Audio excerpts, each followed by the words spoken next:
Secular state. तो जो भारत एक ऐसा देश है जो धर्मनिरपेक्ष देश है। Communism was and continue to be one of the major challenges to the democracy in our country. हमारे देश में लोकतंत्र के खिलाफ जो ये सांप्रदायिकता थी वो काफ़ी देर से चल रही है। The makers of the our constitution were aware of this challenge. तो जो संविधान निर्माता थे हमारे वो इस बात से जानते थे इस चीज़ को। That is why they choose the model of a secular state. इसलिए उन्होंने धर्मनिरपेक्ष राज्य का नमूना अपने देश के लिए चुना।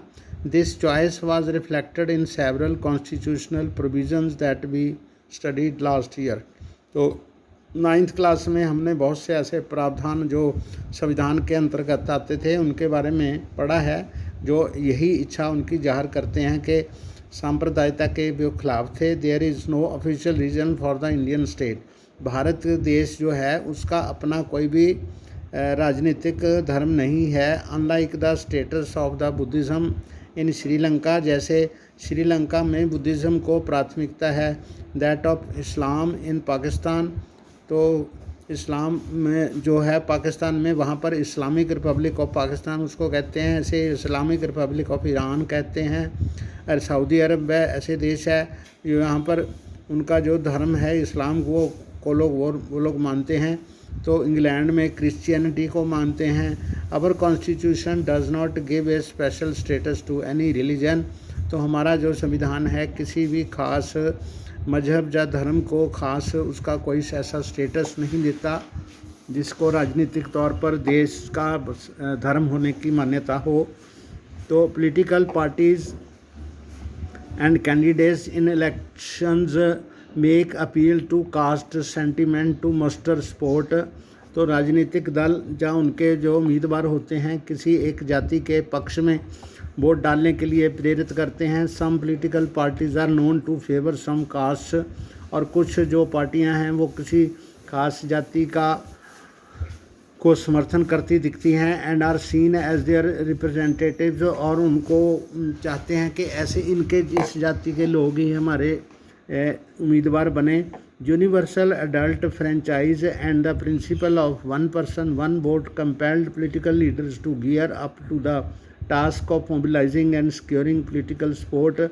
तो यूनिवर्सल अडल्ट फ्रेंचाइज जो है उसके हिसाब से जो 18 साल या 18 साल से ऊपर के व्यक्ति हैं, किसी भी कास्ट के, किसी भी धर्म के, किसी भी जेंडर के जो लोग हैं जीत सकते हैं। तो एक व्यक्ति सिर्फ एक ही वोट डाल सकता है। इसलिए जो पॉलिटिकल पार्टीज़ हैं उन्होंने लोगों से वोट्स एकत्र करने के लिए ऐसा प्रावधान करने का कोशिश कर रहे हैं। It also brought new consciousness among the people of caste that were hitherto treated as inferior and लो।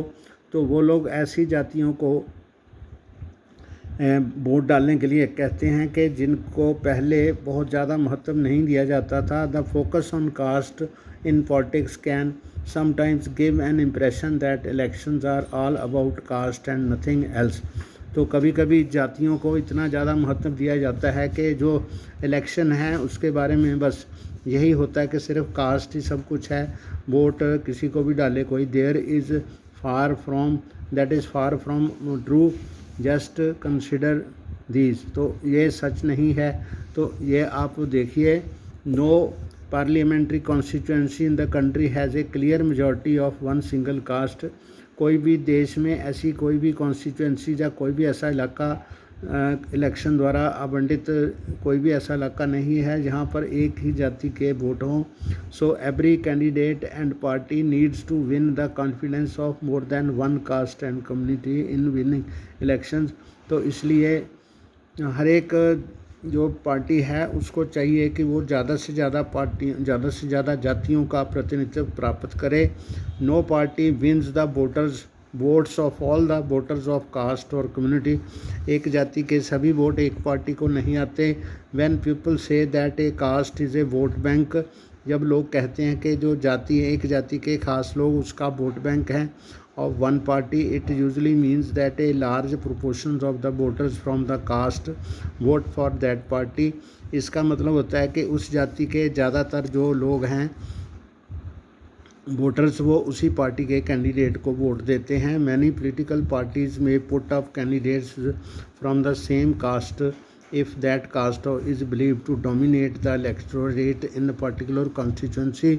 अगर किसी particular constituency में एक जाति का प्रभुत्व लगता है, उनको लगता है कि ये जाति के वोटर्स ज़्यादा हैं, तो वो पार्टी उसी जाति के आदमी को व्यक्ति को खड़ा करती है. Some voters have more than one candidate from their caste. कई बार एक जाति के 2 या 3 वोट उम्मीदवार होते हैं जो वोट पर खड़े होते हैं. While many voters have no candidate from their caste. तो कई बार कई एक ही जाति के जो ज़्यादा वोटर्स हैं उनकी जाति का कोई भी उम्मीदवार इलेक्शन में खड़ा नहीं होता.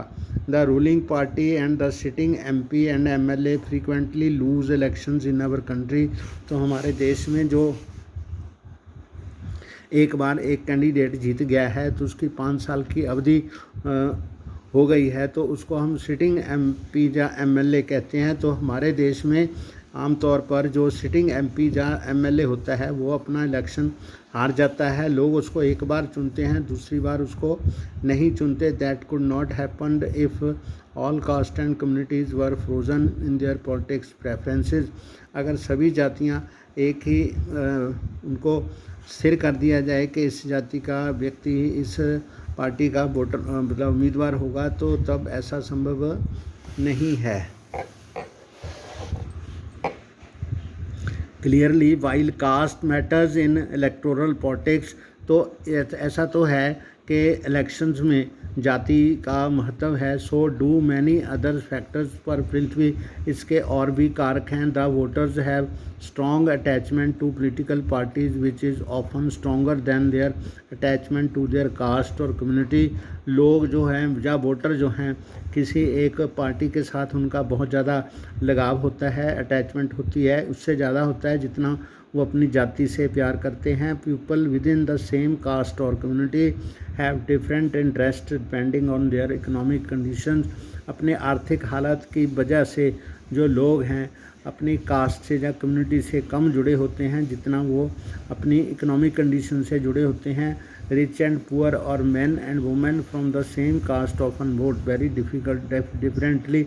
एक ही जाति के अमीर या गरीब लोग जो होते हैं उनकी कास्टिंग वोट अलग होती है या अलग पार्टी को वोट देते हैं. People's assessment of the performance of the government and the popularity rating of the leaders matter and are often decisive in elections. मतलब लोगों की जो इलेक्शन में जो काम उन्होंने किया है, जो उनकी कार्यक्षमता है, उसके हिसाब से उनकी जो प्रसिद्धि है वही इस बात पर का निर्भर करती है कि वोट दोबारा जो लोग हैं उनको वोट क्यों डालेंगे.